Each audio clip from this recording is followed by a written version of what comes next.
Have you ever felt like your life is just a series of motions, a routine that keeps your true self hidden away?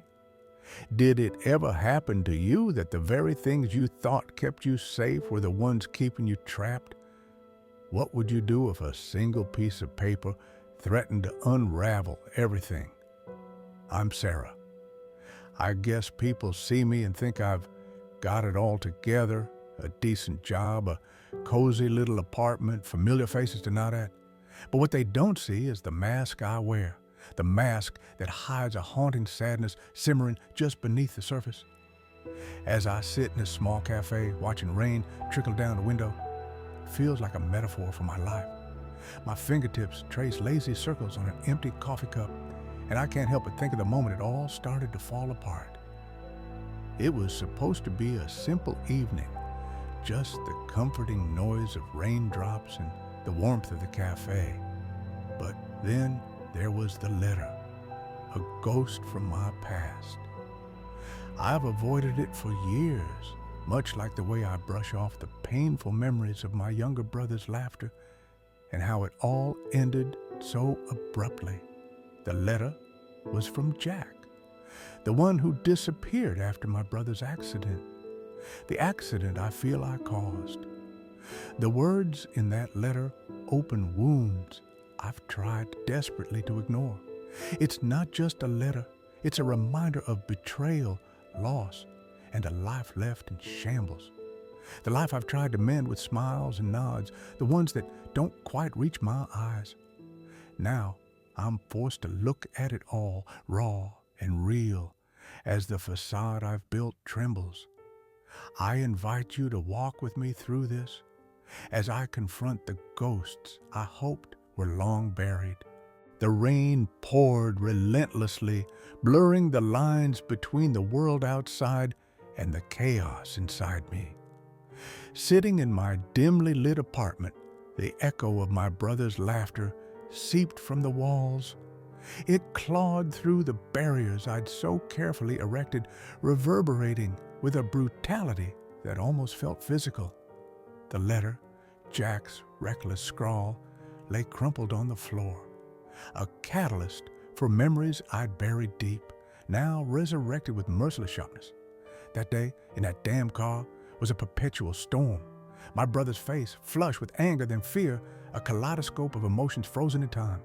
We fought over Jack, his deception, his promises, my blindness to his flaws. The guilt was a weight I could never shed. It wrapped itself around my heart like a vice. Then, the screech of tires, the metallic crash, the world spinning out of control. When the car finally halted, silence enveloped us. An eerie stillness before the blaring sirens shattered the quiet. Every breath felt like shards of glass in my lungs, mirroring the chaos within. Afterward, my world unraveled like a poorly woven tapestry. People drifted away, their concern turning into avoidance, the burden of my grief too heavy for them to bear. I watched as the remnants of my life slipped through my finger, trying desperately to grasp onto anything solid, stable, but nothing ever was. Time moved like molasses, and I wrapped myself in routines of false comfort that shielded me from the hollowness inside. I danced around the edges of therapy, never truly committing. The past, a wound I was too afraid to clean for fear of the pain. Relationships became superficial, connections fleeting, my heart a fortress of solitude. Now the letter loomed large, a specter demanding acknowledgement. I wrestled with my demons, longing for answers, for a closure promised but never delivered.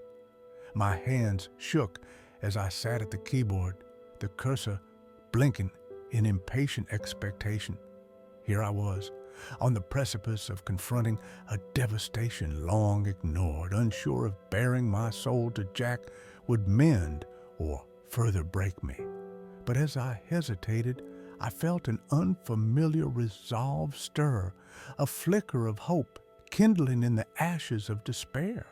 The days blur into a hazy smear of gray, each one indistinguishable from the last. I float through them untethered as if I'm a ghost drifting through the corridors of my own life.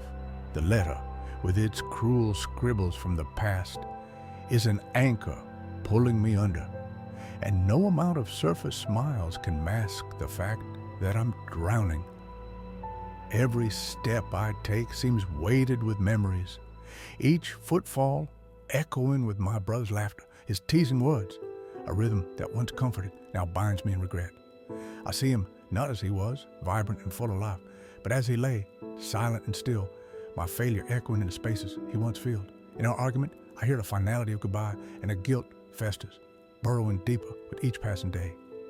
The world feels unreal, as if I'm watching it from behind a thick pane of glass, and emotions wash over me like waves I can't touch.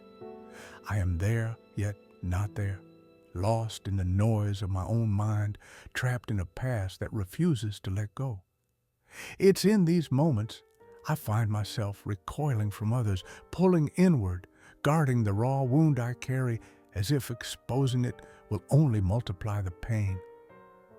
Thoughts of Jack seep into my consciousness without warning, unbidden reminders of what was lost. Not just him, but the promise of what could have been. His words in the letter haunt me, the ghost of our past flickering at the edges of my present. How can I forgive a silence that stretched so long it became its own form of betrayal? Yet his absence is a familiar ache, one that meshes with my own guilt, and together they form a tapestry of unending sorrow. I return to the accident site, the scene of my life's fracture, expecting nothing but finding everything. The ground feels sacred and cursed, a testament to my inability to save not just him, but myself. The weight of unspoken apologies and unanswered questions presses down, and I collapse, unraveling under the weight of my failings. A moment of truth, stark and searing. Here, in the aftermath of my collapse, clarity emerges. I can no longer hide behind routine or the safety net of shallow connections.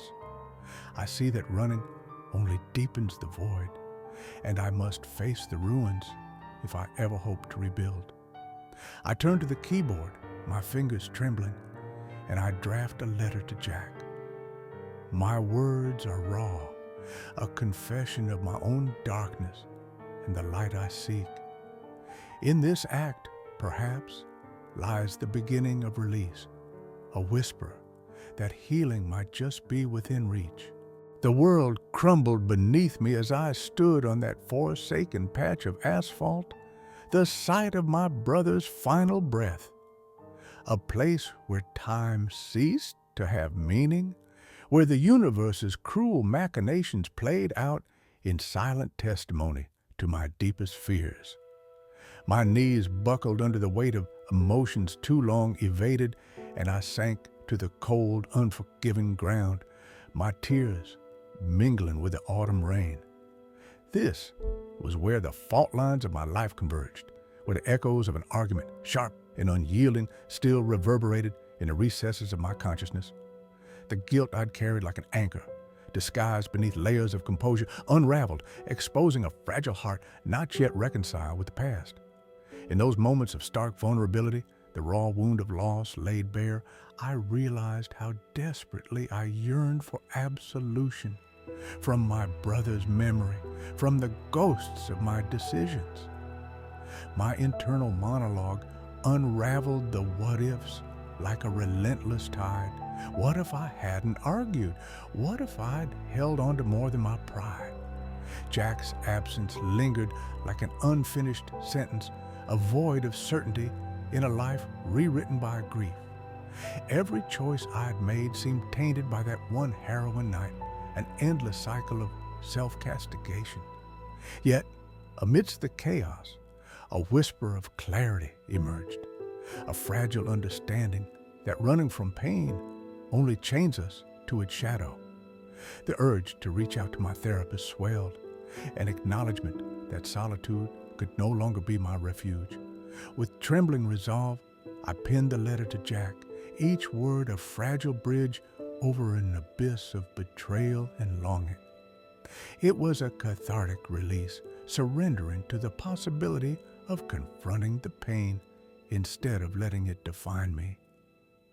As I left the site, a seed of determination began to sprout, nurtured by the rain's gentle murmur, a resolve to face whatever lay beyond the flames of my past, to find meaning amidst the shards, however faint the prospect seemed. The rain has a way of washing over me, like a gentle reminder that life moves forward, even when I feel stuck in place. Jack's letter brought a storm, but somehow, in the tumult, I found a sliver of peace. It's in the realization that pain isn't something to outpace or bury, but something to sit with, to understand. As I read his words, an apology mingled with memories, a shared grief. It dawned on me that we've both been wandering through different shades of the same shadow. I thought facing the past would shatter me, but maybe it's the silence that was the real enemy. Breaking that silence with words, his words, my words, felt like opening the windows to let light in, revealing the dust of old wounds, yes, but also the possibility of something new. I've started talking again, talking to my therapist, to myself, peeling back layers I thought were better left untouched. Vulnerability feels like standing in the rain with no umbrella, but maybe that's where growth begins. In moments of quiet, I feel my brother beside me, not as a ghost haunting my steps, but as a reminder that life is precious, even when it hurts. The guilt still lingers, like an unwanted guest, but I'm learning to make space for it without letting it take over. Opening up is terrifying, but there's a quiet strength in relinquishing control, in letting people in without the constant fear of loss. So here I am, in the rain, a small smile on my lips, feeling lighter, not healed, not whole, but hopeful. Healing, I've realized, isn't about forgetting. It's about embracing the past and learning to live with its echoes one day at a time.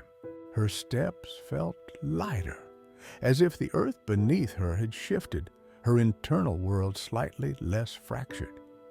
Sarah stood on her balcony, gazing out into the enveloping dusk.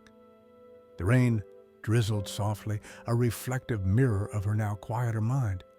Inside, the rawness of her grief had softened, a tender scar that defined her, threaded gently into the fabric of her being. It wasn't that the pain had vanished, or the memories faded. They lingered, specters that whispered rather than shouted. In their murmur, she found an unexpected ally, a quiet acceptance that whispered back, assuring her that their presence no longer meant unfinished grief, but a testament to enduring love and loss. She closed her eyes, the cool mist of rain kissing her cheeks, carrying her to a place where guilt and regret were not the heaviest anchors, but bridges to forgiveness. Within, her brother's laughter echoed, not a haunting, but a melody, resonating with forgiveness and shared sorrow. As the raindrops merged with her silent tears, Sarah realized she did not need to outrun her shadows. They were a part of the story she carried, intricately woven into her very soul. And yet, they had ceased to dictate her path, allowing space for new patterns of light and possibility. Standing there, she drew a breath that filled her ever-fractured chest with a serenity she chose to embrace. Change had not erased the past, but it had emblazoned upon her a new chapter, one where both pain and healing could coexist. Have you ever been through something you've never told anyone about? Something that still lives in your chest? If you feel like sharing it, we're here. Drop your story in the comments, even just a part of it. Every week, we turn one of your stories into a cinematic video, just like this one, This is a safe space. Your voice matters. You're not alone.